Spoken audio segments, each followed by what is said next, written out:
The broadcast is now starting. All attendees are in listen-only mode.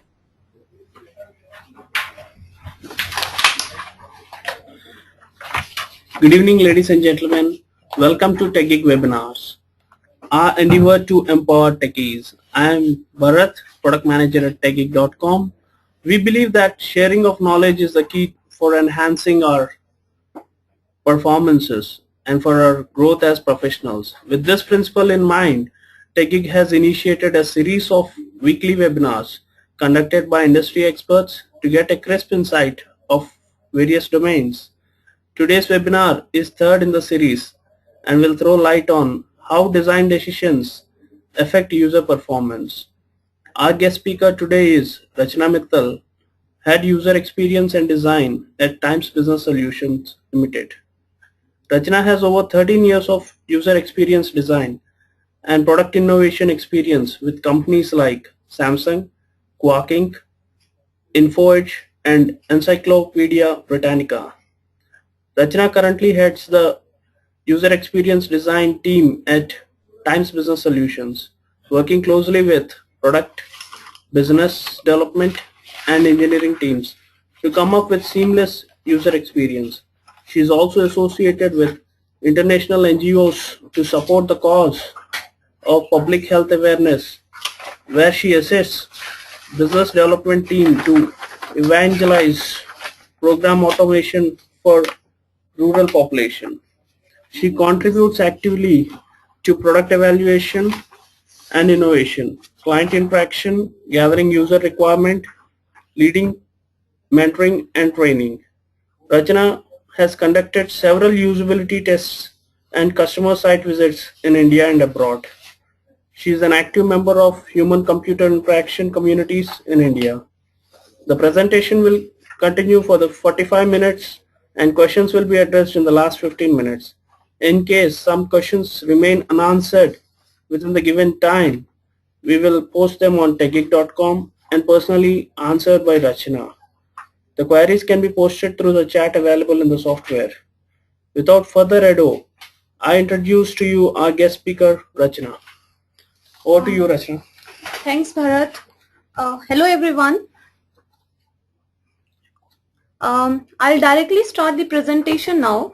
Topic for today is how design decisions affect user performance. In this presentation, I'll touch base multiple facets of user experience and design. So I have segmented my presentation into 4 sections. First is how to create user experience for product and services. Second is what are the different practices in user experience field and how you can structure the team within your organization. So this will help you to understand the different practices you need to build in your UED team, user experience and design team. My third section is what are the various misconceptions behind user experience and design. Last but not the least, I'll touch upon lots of user experience principles. So these principles are just hand-picked principles, but you can go and explore lot many.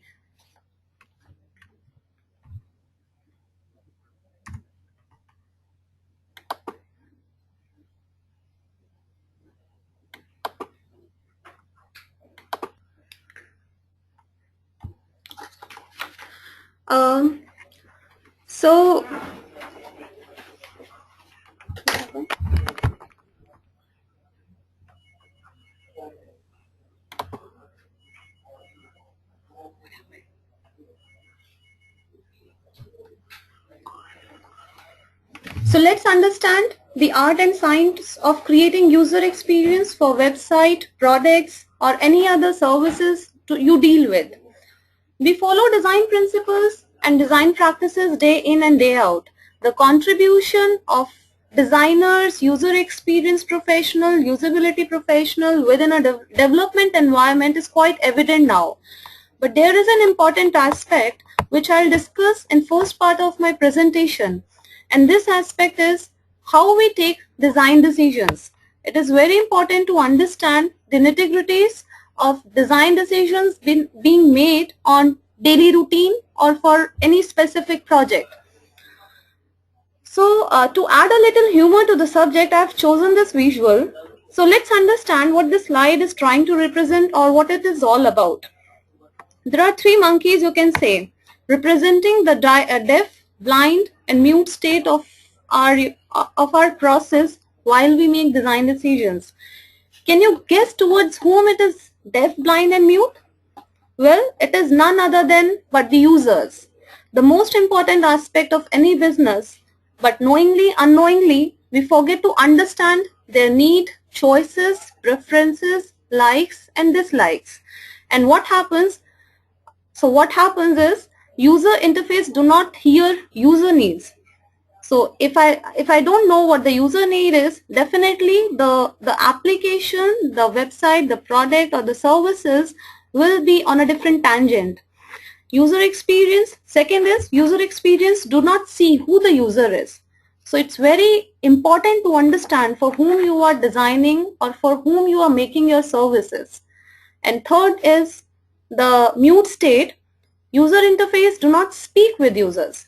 While a user is interacting with a website or product or any services, it is very important to make user realize as if website is talking to him or her.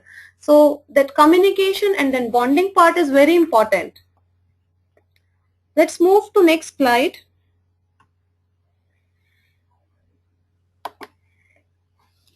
Now so this slide is about what user performance is. Usually we talk about our own performances. So what we are talking here, does this slide look like a mistake? User performance? No, not at all. We can also evaluate the user performance who comes to our site. The daily visitors and users coming to our site, we can evaluate their performance as well. User performance is actually correlated with the overall performance of our own website, services and product. The basic metrics to judge user performance is, there are two basic metrics. First is time to complete a task and second is number of errors being made to complete a task. So these are the basic metrics on which you can judge users' performance. But there are many other parameters available to optimize the user performance for your website. So what these parameters are? So there are, I've listed 6 parameters. First is about the first time gratification. First time gratification is again a very important principle of user experience design field. So whenever a user is coming to your site and he is a first time user, it is very important to give him an impression and a appeal so that he want to browse your site or your services or your product more and more. So the moment he is attracted towards your site and services, he would like to spend more time on it. So that first time gratification is very important. In case that appeal is not there, there is a probability that he might go to some other website, because there are so many websites or services and products available. It is very important to lose a user. Therefore, it is very important to be very careful about the packaging, about the appeal, the first time appeal, about the communication which you are giving to a first time user. Be very careful. Second dimension is rule of 2 seconds. Rule of 2 seconds is again a principle of user experience and design discipline.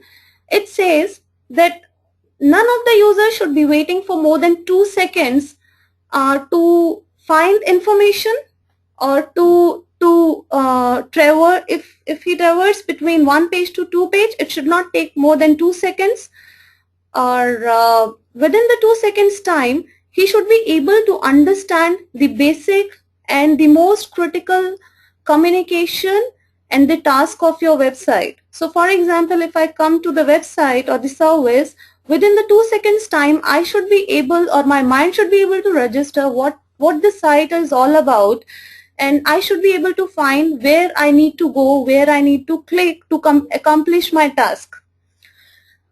Third dimension is rule of 3 clicks. So the rule of 3 clicks is about completing a task. So let's say you are in the middle of completing a task. Being a designer or user experience professional, we should always try to minimize the number of clicks to accomplish a task. By rule, it should not be more than 3 clicks, but if transaction is complicated and lots of user input is required, we can go beyond 3 clicks as well. But there has to be a very logical meaning if you go beyond 3 clicks. So if the transaction is easy, tasks are simplified, do not go beyond 3 clicks. Information efficiency. Information efficiency is again one of the most critical aspect for any product, any website. So what it means is you have lots of information which you represent on any website. So it is very important to make that information contextual to your website.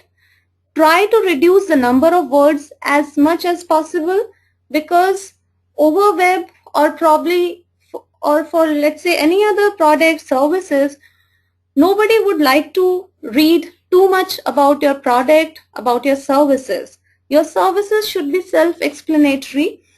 So try to give as much as less content, and the content which you represent, make sure that it is highly optimized for user need. Here you also need to understand your user so that you can use the same vocabulary which your users are using in their daily routine.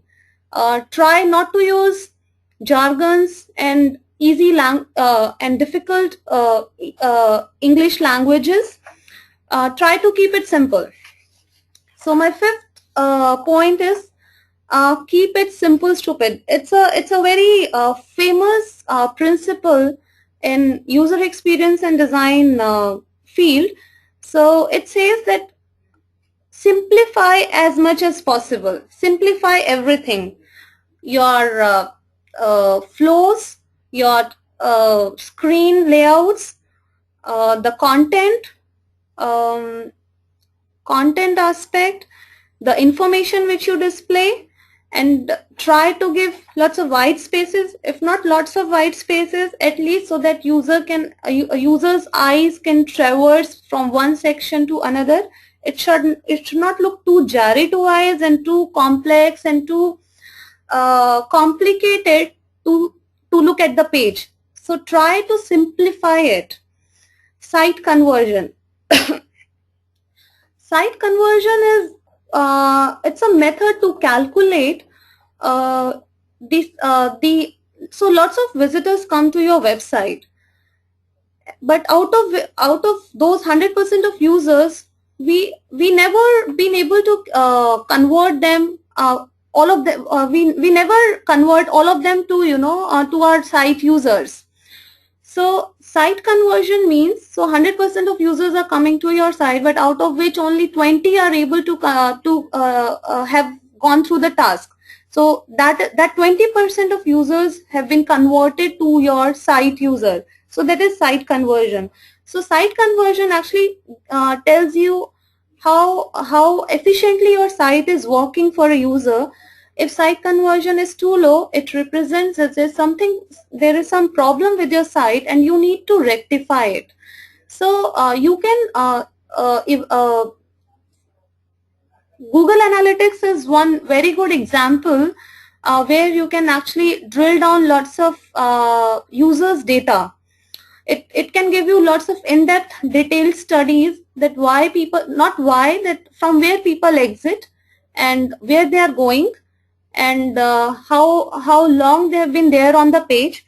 So all these insights, if you have, at least you can draw an outline to understand the site conversion and what action you need to take on the site.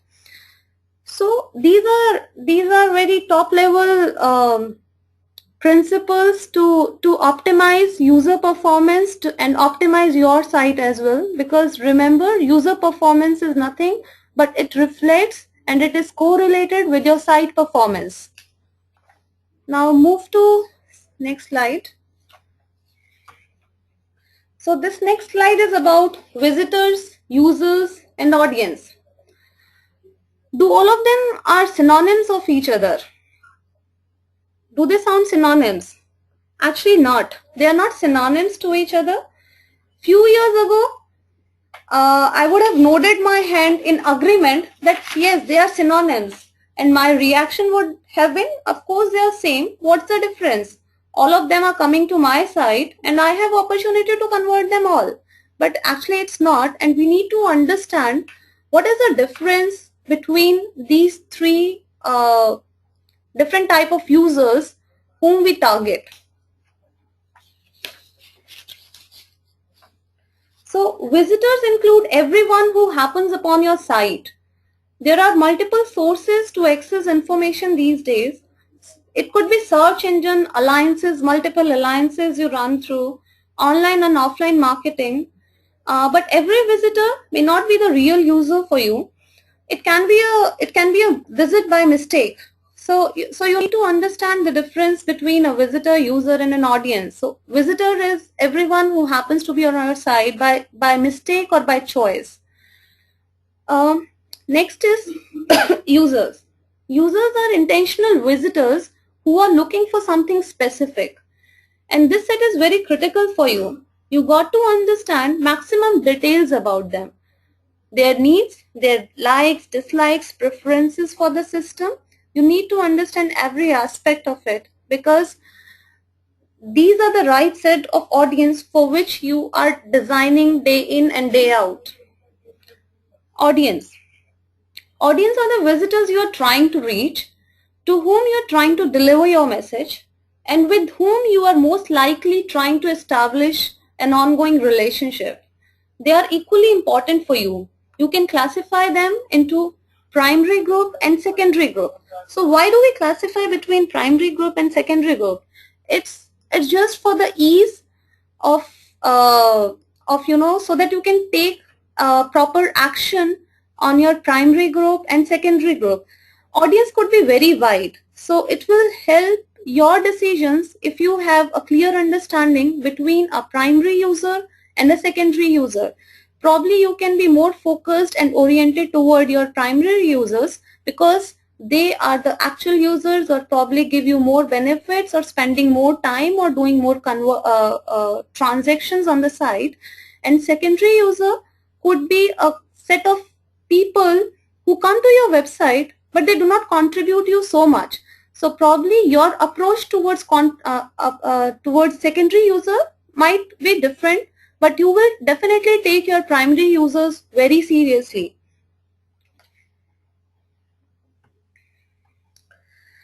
So now we have discussed the difference between or the definition of visitors, users, and audience.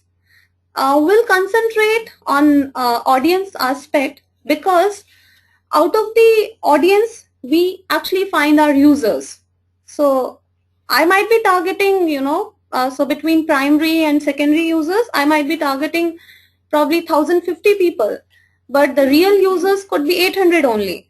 So users are coming from the audience I target. So that is why it is important to understand your audience.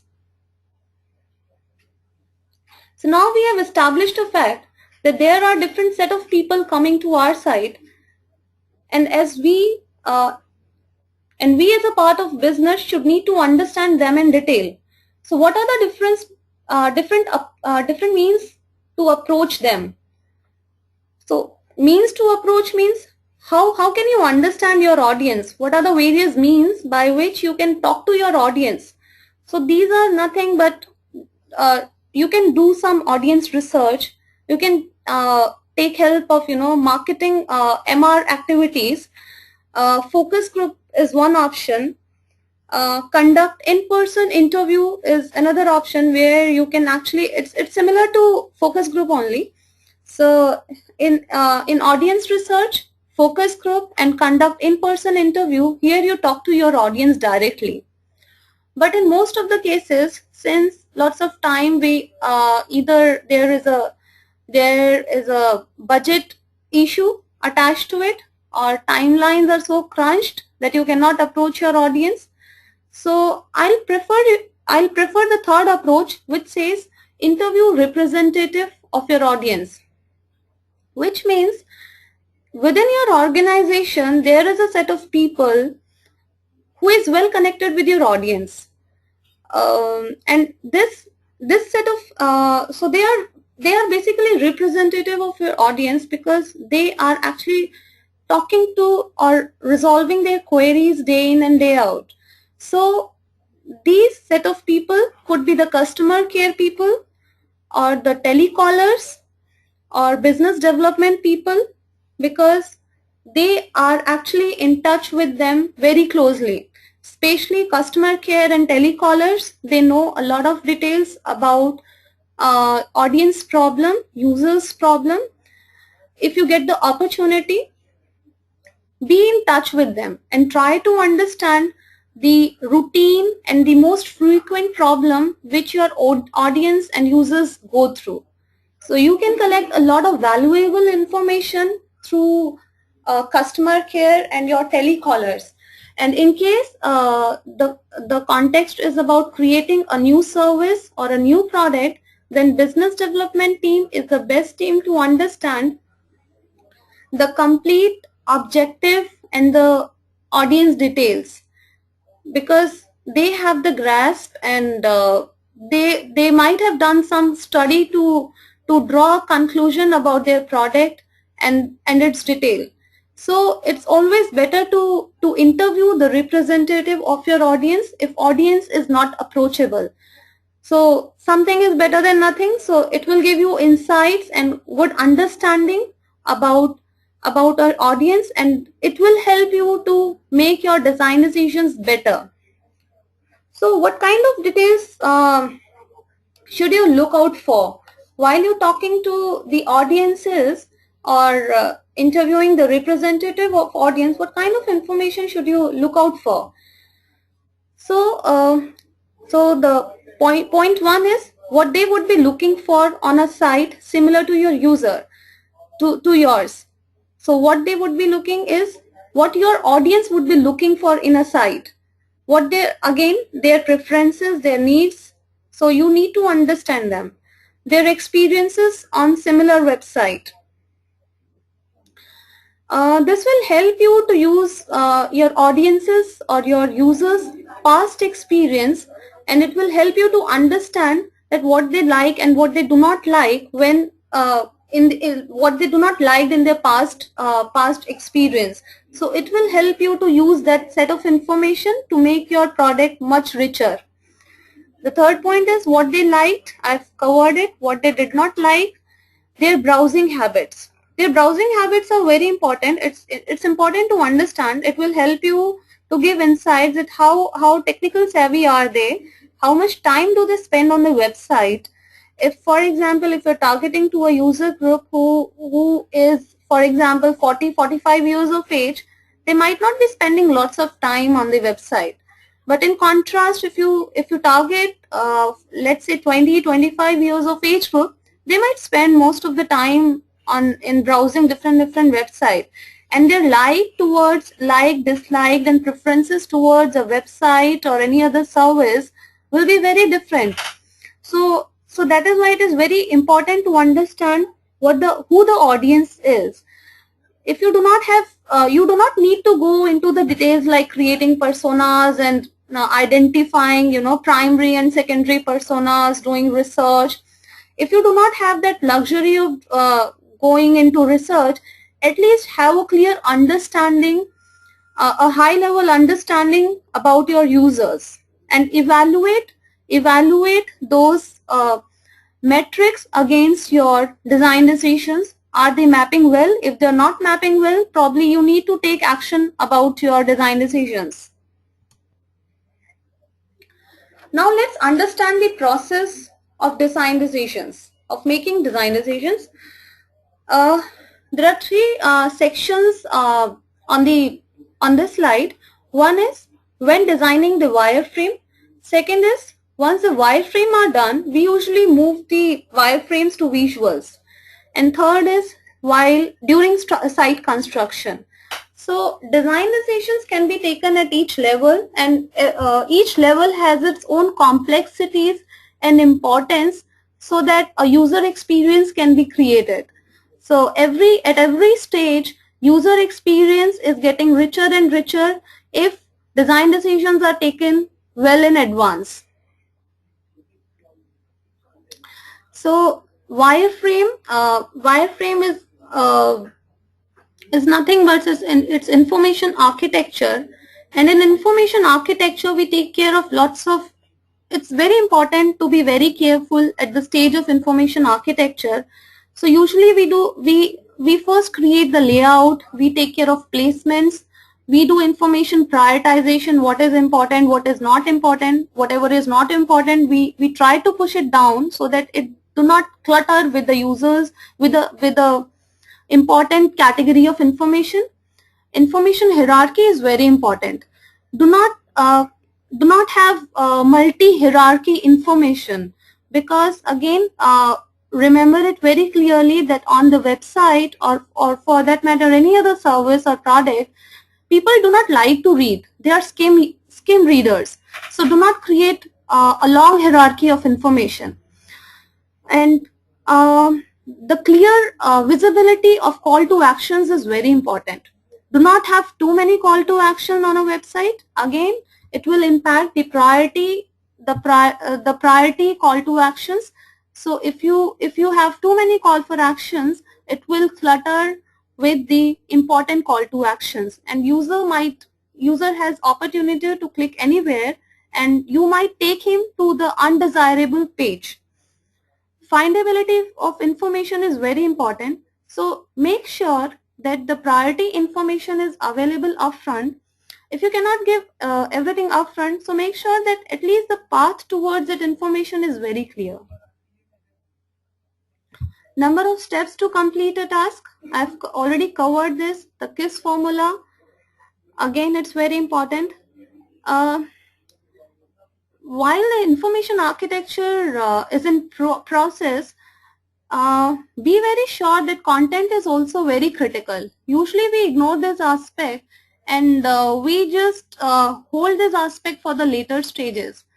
But most of the time it has been ignored, and it do not get the attention which it should get.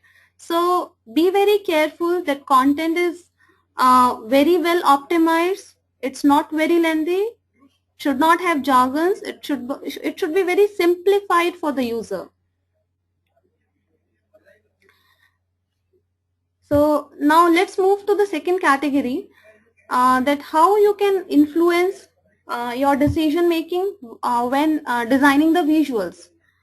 So keep your aesthetics very elegant. It helps in first time gratification. Definitely define the eye movement. So visual designers have this opportunity to define how the eye movement will happen on the page. So, and how this is done is through colors, typography, and other important design elements. Visual designer can actually through the design elements, to the colors and typography, visual designer can subside non-important information and can prioritize the important information, which will make page look less cluttered and more meaningful to the user, which means that you are actually directing the users that where he should click and where probably he should not click. So you have everything on the page, but through your visual skills, through your design skills, you have a control on the user, that where is he going, where is he clicking. But do not have too many design elements on the page. Last is design decisions during site construction. Make it cross-browser compatible. We have too many new browsers coming in these days, but I know how difficult it is to make your website cross-browser compatible because of multiple browsers available in the market and users using all over the, all across the browsers. But it is important to make it cross-browser compatibility is important. Second is support user base for of old browsers. We cannot ignore the users who use old browsers. You do not know that how important user set is there on the old browsers. So make sure that your product, your web services, your web applications supports old browser, and the functionality and features are not breaking there. Okay, let's move to next slide. So this slide is about influencing user behavior, or influencing user is a binary choice. Either they are influenced or they are not influenced. And if they are not influenced, they are moved to some other website. So you can use Google Analytics to understand visitors' loyalty for your website or web application. The higher the loyalty is, reflects the careful decision being made at the design stage. You need to bridge usability, visual design, and user experience practices to ensure a quality product. Do not forget to hand over user experience detail to technology team. Lot of time it has been identified that important details are being left out during the implementation, after the implementation is done. So how to control this? If important design decisions are getting dropped out during the implementation phase, what is the way out of this? So you can basically, what you can do is, you can while you are doing information architecture and visual design, user interface specification document can be written and delivered along with your along with the deliverables you do. For example, if HTML are the deliverable, or probably visuals are the deliverables to the technology team, you can write a user interface specification document which will be part of your deliverable. It includes lots of aspects and insight about user interaction with the application. So we are saying that influencing user is a binary choice. Either they are influenced and they are not influenced. So if they are not influenced, opportunity is gone. So it is very important to handle every user with a great care. So there you can see a picture on the right hand side. Some important key elements are being written there about or for a web application or for a website. To make it usable, useful to use, valuable. Valuable means information value, or probably the tasks which you show should be valuable, findable, credible, accessible, and desirable. So these are very important aspects. So whenever you design any application or websites, just evaluate your end product or your end design. Are they meeting with the same, do they have all these characteristics in it? Are they usable enough? Are they useful for the user? Do they give any value to it? Are they desirable, accessible, credible, and findable? So all of these aspects and elements are very important. Okay, so now here the picture has changed. So right attitude of design decision. In my second slide, it was a designer-centric approach. Now though we have gone through so many slides and seen that how the design decision should be made, now we are taking a user-centric approach, where a designer is not doing what he likes or what he feels should be done. Basically, designer is listening to users. He can see who the user is and he can speak with user. Not he can speak, but the user interface should be able to speak with user. So the idea is that keep your design approach user-centric and try to collect details about your audience in advance, so that a designer or probably a usability professional has a clear understanding about the audience, about the business objectives, and decisions and design decisions and usability decisions can be taken in tandem with it.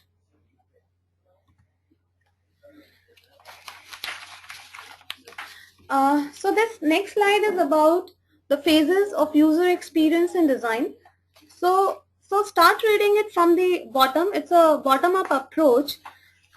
So this slide says, again, it's about user. In our previous slides, we have only discussed user need, but there are other objectives of a website. It's not just user we need to consider. We need to consider the business objectives as well, which is written as site objectives here. So user need and site objective are equally important. In fact, we need to somehow collaborate site objective in such a shape that it should go with the user's need, because it is, you are actually dealing with the business or answer or giving solutions to your business. So it's important to have a clear understanding in advance. Users need, we have already discussed. So have a clear understanding in advance that whatever you are doing, what is the business objective behind it. Don't just design the applications and websites just because you have to design it. Have a clear understanding that why you are designing it, what the business objective is, because most of the time I've seen it happening that designers are designing the sites, but they're not clear on the objective aspect.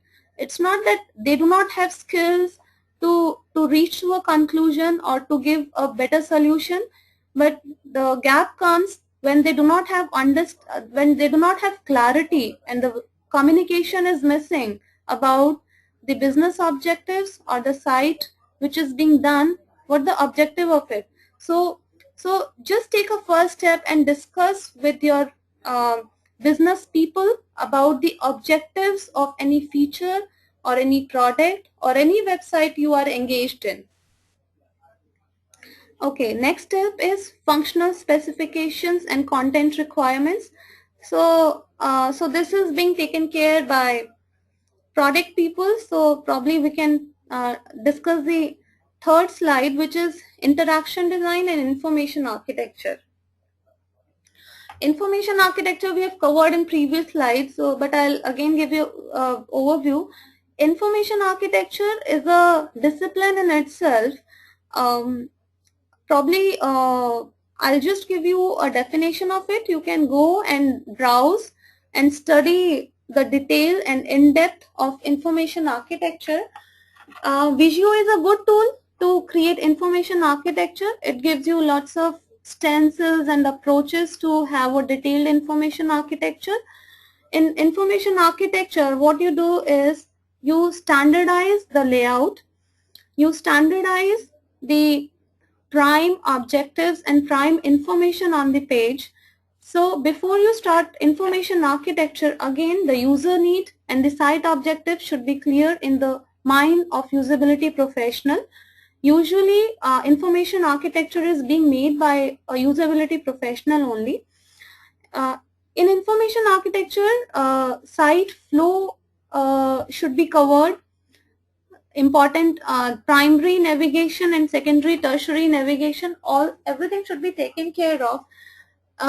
We can say that information architecture is nothing but a blueprint of a website which do not have design elements in it. And when you fill colors, typographies, different style and different design elements in it, it becomes your visual design. So information architecture actually plays a very important role in it. Why we do information architecture is just to minimize the timeline, because if you directly start from functional specifications to visual design, it might take a lot of time, because usually such approaches go into a iterative format, and visual design, the movement it comes, you get lots of subjective opinion about it. So it's good to focus on the information architecture first, so that your discussion, the topic of discussion is towards the the priority of content and the navigation of site, or probably the layout of it. So to keep it centric towards information architecture subject, it is important to have not visual design after the functional specification. So after the information architecture is done, visual design comes into the picture, where a visual designer play a very important aspect, like I discussed, that how the eye movement will happen, how the first gratification on the page looks like. Okay, let's move to the next slide. This is user experience and design. User experience is a term used to describe the overall experience and customer satisfaction coming to your website. So the two important adjectives, the experience, overall experience, and satisfaction. You can never evaluate user experience in silos or on page-to-page basis. When we talk about user experience, it has been evaluated on a complete product, because your user is interacting with the complete product, not with a single page. So whenever you make design decisions, be very sure that you are making consistent design decisions. Your design decisions are not being made on a single page basis.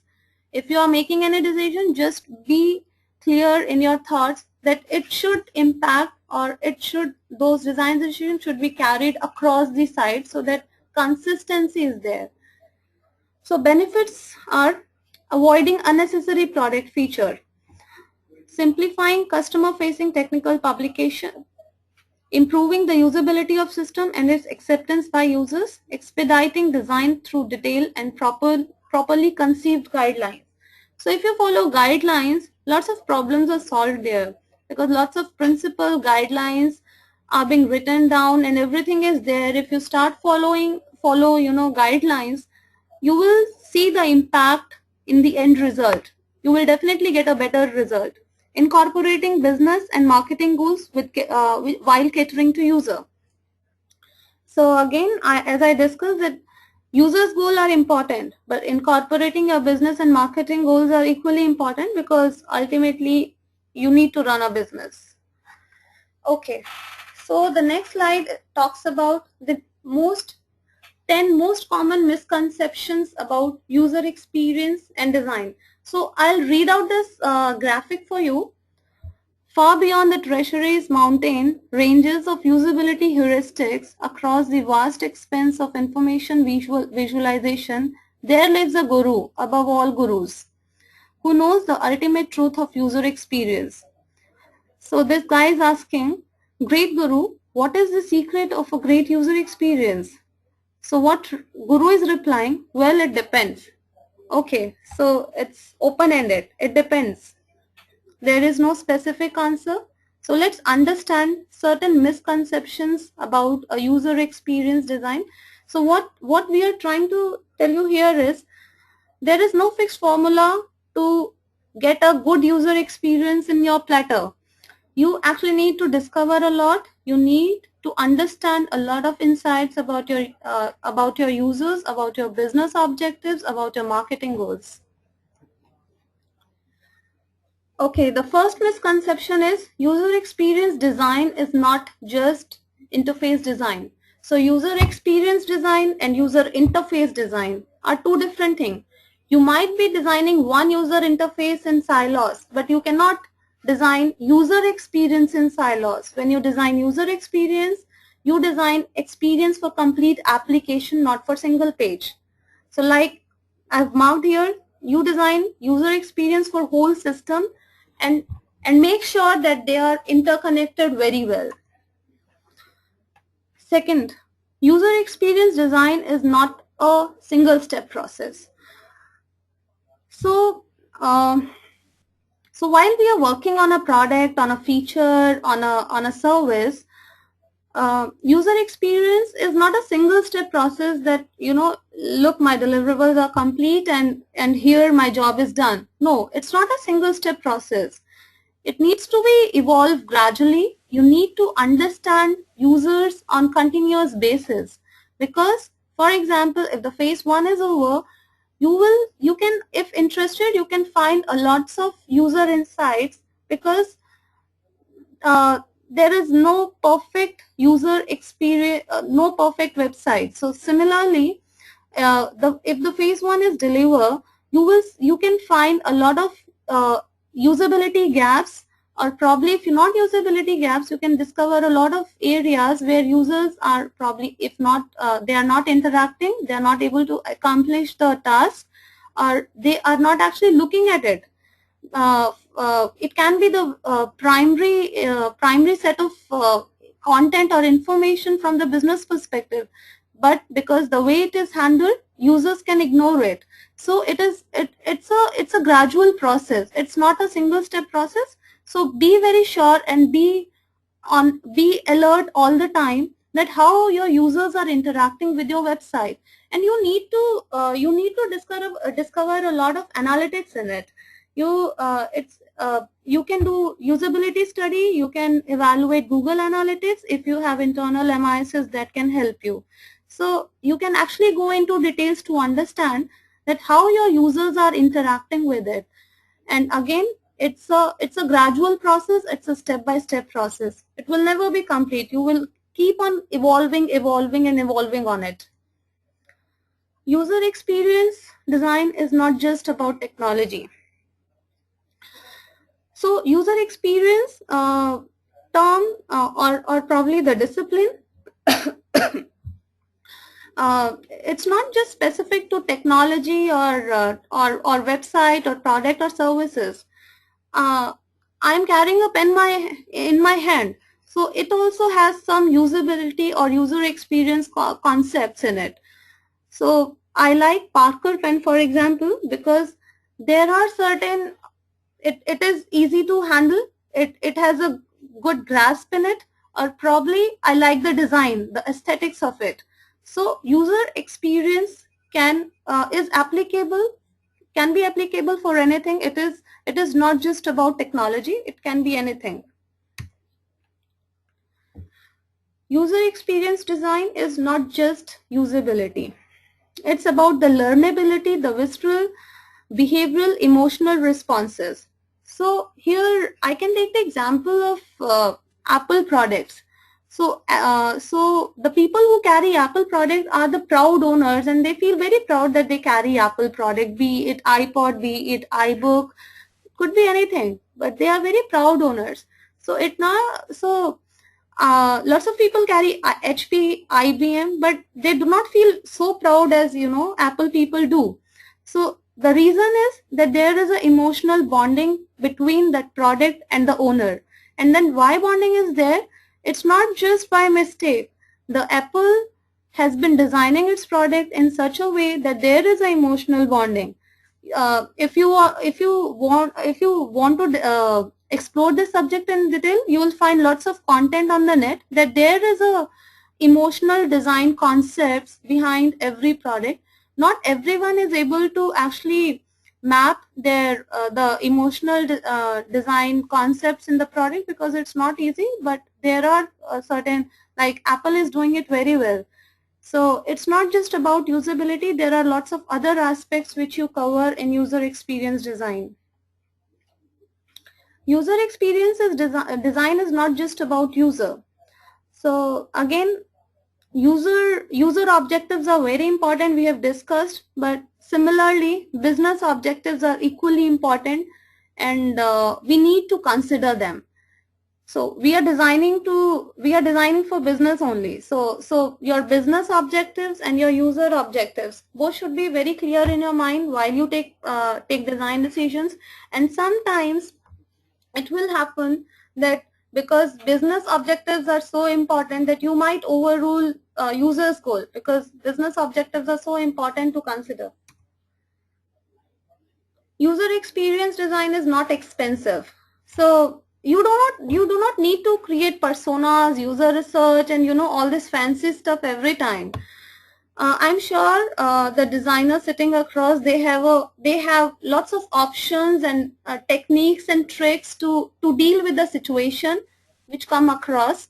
So just don't depend on the personas and user research every time.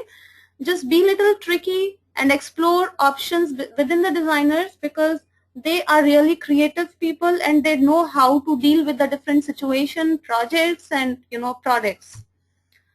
User experience design is not easy. So there are 4 points in it. All assumptions, no validation.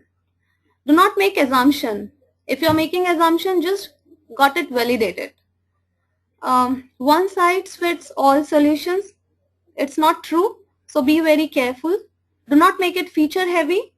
And design decisions during development, don't do that. Make advanced design decisions. User experience design is not the role of one person or department. It's a organizational culture.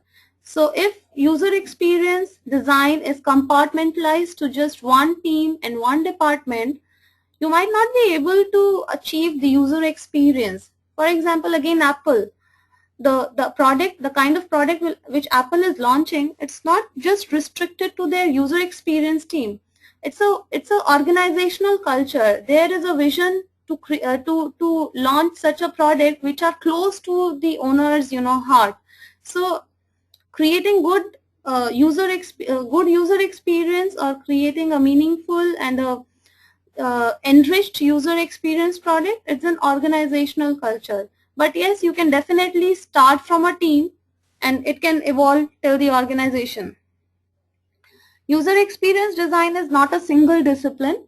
So user experience design is not user interface design. It's not a single discipline.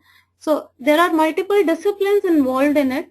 We may not have all of them in our company, but there is a scope to have multiple design disciplines. For example, human-computer interaction, user experience design, information architecture, user interface design, human factors engineering, interaction design, and usability. But the most critical one which one should have is information architecture, user interface design, and definitely interaction design. User experience is not a choice. Now it's not a choice anymore. If any business has to survive, they got to implement it. It's a mandate now. So it's not a choice anymore. So let's summarize this. User experience is not user interface design. It is the system. User experience is not a one-step process. It is a process in itself. So it's a process from before the development start till the development end. After the development ends, the product is launched. You need to be careful how your users are reacting with it. What kind of problems do they come across? You need to solve all of them. Then only you can ensure that user experience is good. It's not about technology. It's about the behavior. User experience is not just usability. It's about adding value to your product. So it's not just restricted to usability. User experience is not about user. It's about the context. So you have business objectives with you. You have users objective with you. You need to make them build all of them or bridge all of them together in a single context. User experience is not expensive. It's a myth. There is a flexibility. There are usability professional, visual designers, so you can actually use best practices and standards to draw the solution and to create a product. It's not expensive to have user experience, to create user experience. User experience is not easy. It's a balancing act between multiple activity and multiple facts. It's not a role of one person or department. It's a culture within an organization. It's not a single discipline. It's a collaboration of multiple disciplines. You may start with few, but there are many more disciplines under user experience. User experience is not a choice, definitely. It's a means of survival now. So for any organization, it's a must activity.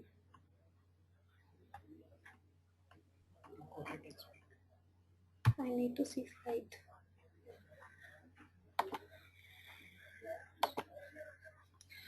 Okay, now these are certain design principles, and very hand-picked one. I'll recommend everyone that I'll just take you through all the design principles of it.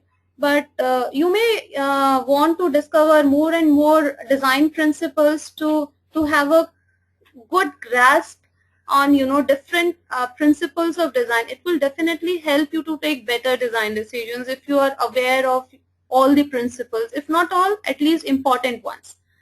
So 2-second rule I've already discussed, that user should not wait for more than 2 seconds to discover what the site is all about and to discover the next step. 3-click rule, user should not to accomplish a task, user should not be clicking more than 3 clicks. In case the transaction is too complicated, it's a different case. Otherwise, try to consolidate the transaction between 3 clicks only. 80-20 rule. So this rule, users will use 20% of the feature of your product. 80% of the user will use 20% of the feature of your product 80% of the time, which means if you are creating, if your website is very feature heavy, it does not solve the purpose. So be very clear in your guidelines or in your business objective that what are the key features for the users, because 80% of the users are actually using 20% of the products, or not product, features. Word is a very good example of it. Word has so many features, but what we do, mostly we type and we do some typography styling, that's all. So which means 80% of the users or 90% of the users are only using 20% of the features. So be very clear in mind that what are the most critical features in your services. Affordance. So a situation where an object's sensory characteristics intuitively imply its functionality. It's a jargon, so I'll give you an example. A button. Whenever we see a button on the website, we know that I need to click it here. It's a call to action, or probably a link, because it's blue, it's underlined. I know it's a call to action. I need to click it over there. So affordance is very important. So if I just write my call to action in plain English, user would not know that they need to click it there. So affordance aspect is very important. Cognitive load. Cognitive load is about the thinking and reasoning which user is doing before taking any action. Just make sure that the cognitive load is not too high. Otherwise, user is not comfortable with your services and product. Do not give too many choices. Do not ask too many questions to get his task accomplished. Just give him a free and easy environment to accomplish his task. So cognitive load is about the load of thinking and reasoning before making any decision. Consistency. The principle that things that are related should be presented in a similar way. Things that are not related should be shown in a distinctive way. So consistency is, for example, if you have buttons, I'm giving a very high level example so it's clear to everyone. You have headings, you have content, you have call to actions. So keep the similar elements give them a common visual perspective, and the items which are not related, give them a distinctive perspective. Conversion ratio, the percentage of people who achieve a given task from a given starting point. So again, it helps you to understand the performance of your website. It's very important to know the conversion ratio on the website so that you can take appropriate action. Direct manipulation. Performing operations by making changes to data directly, like clicking on it, dragging different elements from one browser to another, or probably one window to another, and typing in a small part of a window. So you are directly manipulating or directly taking action.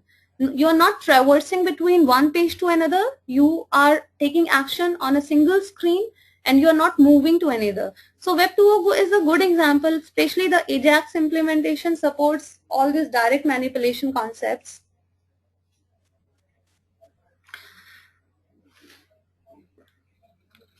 Then display inertia.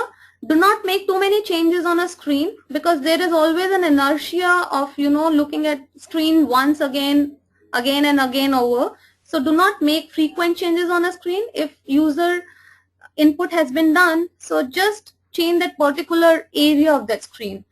Facebook is a very good example. Most of the time you are on the same page. You write on a wall. The small part of the screen gets changed. They are not changing the entire screen. So be careful. Do not change screens too frequently, and do not make too many changes on the screen frequently once the user is on the site. Efficiency. The rate or the speed at which an interface enables a user to accurately and successfully complete a task. So how accurately and successfully user completes a task is the efficiency. Efficiency of not user but of the website.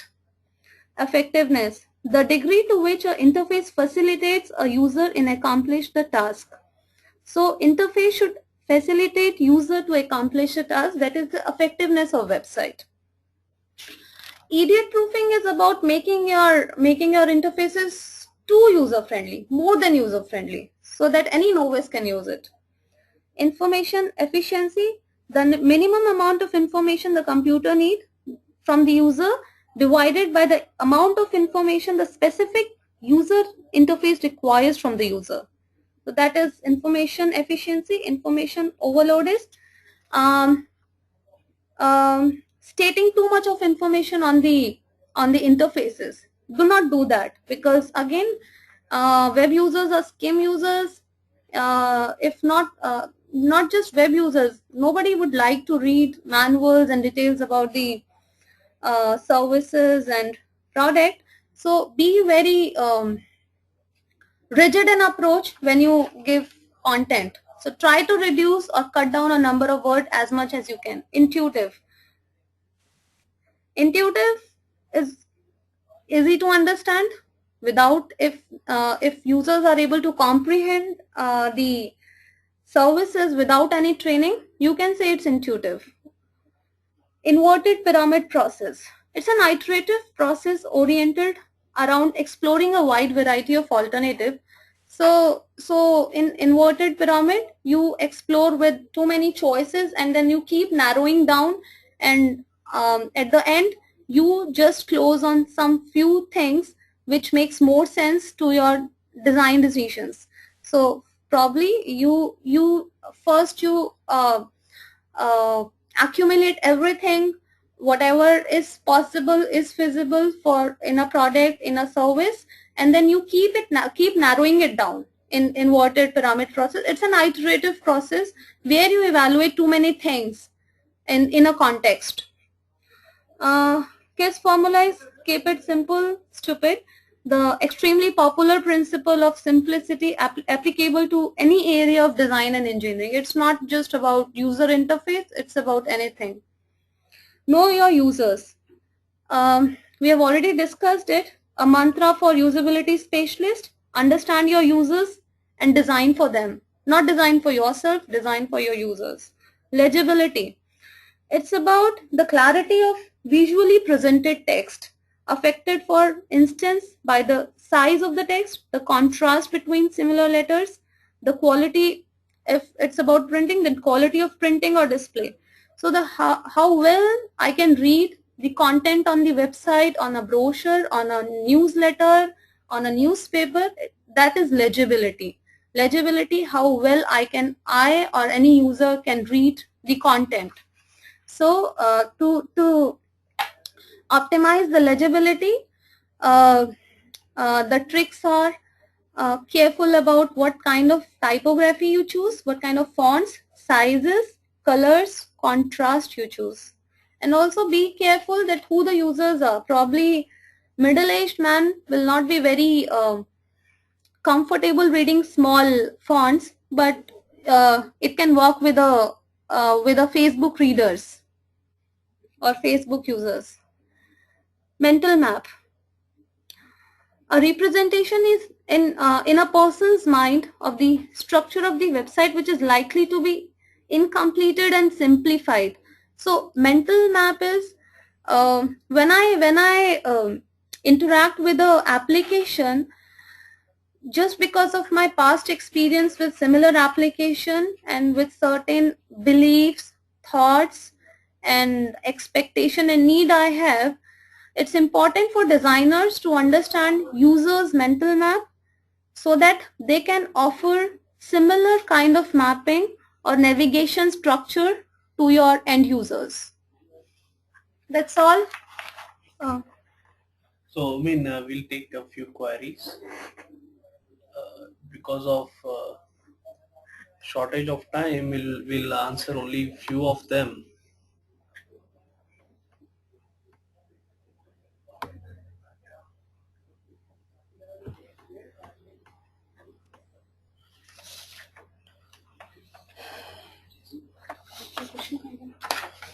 We have a question from Mohan. He says like, Rachna, could you please let me know what are the books for UI design? Mohan, I have a long list of design on different disciplines. Since again UI design is not a one discipline, I'll give you a mail on it, or we'll drop a list of books on the website. We have a question from Kshama which says like, how do you effectively deal with the last minute scraps and tackle redesigning nearing release date? So how do you effectively deal with the last minute scraps and tackle redesigning nearing release date?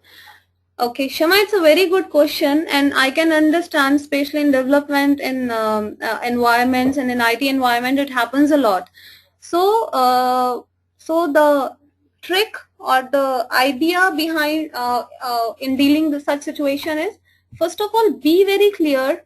If you have taken any design decision, if you have presented an approach, or you have come out with a solution, you should be very clear in your mind that why you have given such an approach, so that because design is such a subject that many people will have very subjective approach on it. It's a subject where everyone will have some likes and dislikes. So be very clear for whom you are designing and what kind of design decisions should you take, and have your points ready so that if needed, you can discuss, you can argue, and you can put across your points to make them understand. Which one? Keshav Kumar. But there is a question from Ganesh Sahi. But in real world project, for given milestone, we need to reach a closure and not leave it open-ended, right? Ganesh, you are right. That is why I said that user experience design is not an expensive approach, and designers and usability professionals are smart enough and they have lots of tools in their tools and tricks in their kitty to deal with the situation. So I would recommend you that to go through, to read lots and lots about user experience design, and keep your eyes open for what people are doing and what good websites are doing, so that you have lots of ready-made answers and ready-made solutions so that you can tackle with the timeline. So you need to browse a lot, you need to study a lot to have all those tools and tricks ready in your kitty. Well, thank you, Rachna, for your crisp insight on how design decisions affect user performance. It was indeed an enlightening session. I would also like to thank our participants for their support in making this webinar a huge success. I can see the questions flowing in, but because of shortage of time, we will definitely answer each question on this site. And in addition to this, the recording of this webinar will also be available on techgeek.com tomorrow with all your queries answered. And we look forward to many more sessions, such sessions. Hope to see you soon next Wednesday. Thank you. Time कम पड़ गया